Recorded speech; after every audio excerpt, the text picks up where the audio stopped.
Shalom Aleichem Chaverim V'Yedidim. In this week's Haftarah, Parshas Vigash, the reason why this week's Haftarah is chosen as a connection to the Parsha is because obviously in the Parsha we find the separation and divisions between the brothers. And Vigash Elav Yehuda, Yehuda approaches Yosef, and there's the Malchus Yehuda, Malchus Yosef. So that's why we read the Haftarah in Yecheskel where it speaks about the split amongst the Shvatim and how eventually there won't be any more split and everybody will be as one. It's interesting to note that over the last couple of Haftarahs, even though the Shulchan Aruch says that it's preferable that you should have, every Haftarah should have a minimum of 21 psukim. And the reason for that is because the whole Haftarah was established as a replacement during the times where you couldn't read the Torah. So just like the Torah has to have 7 aliyahs, and each aliyah has to have a minimum of 3 psukim, so 7 times 3 is 21. So it's preferable, obviously with some exceptions, that the Haftarah should have a minimum of 21 psukim. I'm thinking over the last couple of weeks, we had a couple of them where the exception to the rule. I'm looking at this week's Haftarah. It starts on Pasuk Perek Lamed Zayin, Pasuk Tez Vav, and it goes through Chav Ches, so it doesn't have the number 21. And the reason for that is basically when the Inyan is totally said, complete, in less than 21 psukim, it's fine. Anyways, this is the gist of the topic why it's connected to this week's parsha. Like every week, we'll try to highlight some of the psukim that I mentioned in the Haftarah, and we'll see what some of the Mefarshim say. So again, the Haftarah, the Navi is talking about, the Yecheskel is talking about the split between the Malchus Yehuda and Malchus Yosef. And it says, Va'ata ben Adam kach lecha eitz echad, take one piece of wood, uksoiv olav liYehuda v'levnei Yisrael chaveiroi. So on one wood you write Yehuda b'nei Yisrael, and take another piece of wood and write LiYosef Eitz Ephraim v'chol beis Yisrael. So, and that is symbolizing the split between the two parties amongst Klal Yisrael. And eventually, the Navi says, put them together, they'll become as one.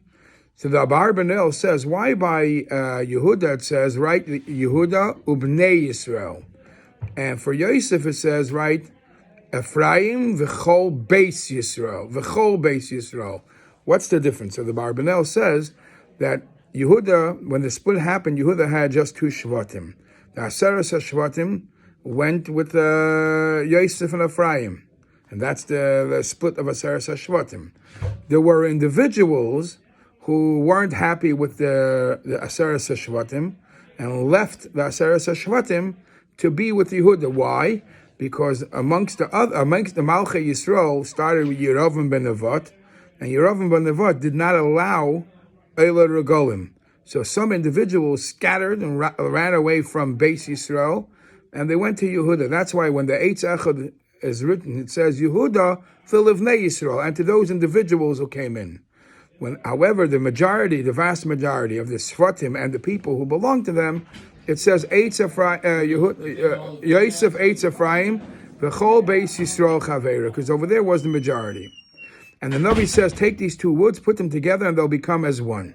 They'll become as one. Beautiful. And that's how eventually Hashem promises us that everybody will be together. The Pasuk says, Va'avdi David melech aleim, and my servant David will be the one king. There won't be a split anymore. V'roya echad yiyeh lechulam, and there will be one shepherd for God's Klal Yisrael. So here too we find a beautiful pshat that la'asal everybody, all nations, all people would want to do tshuva for the past sins. However, there will be some people that will be so embarrassed of what they did over the past years that they'll be embarrassed to do tshuva because their sins were many. So therefore, the pasuk says, "Va'avdi David melech aleim." You have to learn from David HaMelech. The Gemara says that Lehoya David roi la'isem. So David was not really. It wasn't shaykh for David to do that story with Bathsheba and it looked so negative and such a big sin. And he only did it lahoyres shuva l'rabim, He did it so when people have a problem with tshuva and they say, "Oh, it's doomed. I'm gone and forever," and it's too many people have fallen. So you learn from David HaMelech never to give up. And this is when it will be when the Shvatim will stick together. Va'avdi David Melech Aleim. Everybody will find reason to do tshuva. And towards the end of the Haftarah it says, "V'karati lehem bris shalom bris olam yiyah oisam." I will make a permanent covenant. V'nesatim v'yibesi oisam. I will multiply them. V'nesati es mikdashi b'soichem le'olam. And I will place the mikdash within them. The next pasuk says, "V'haya mishkani aleim," and my resting place will be on top of them. V'yisi lahem le'lekim, and I will be their God. So here too, the Chassam Sofer has a diuk, and the pasuk, the first pasuk says, "I will place my mikdash," and the following pasuk says, "I will place my mishkan." The first pasuk says, "B'soichem," within them, and the mishkan is aleihem.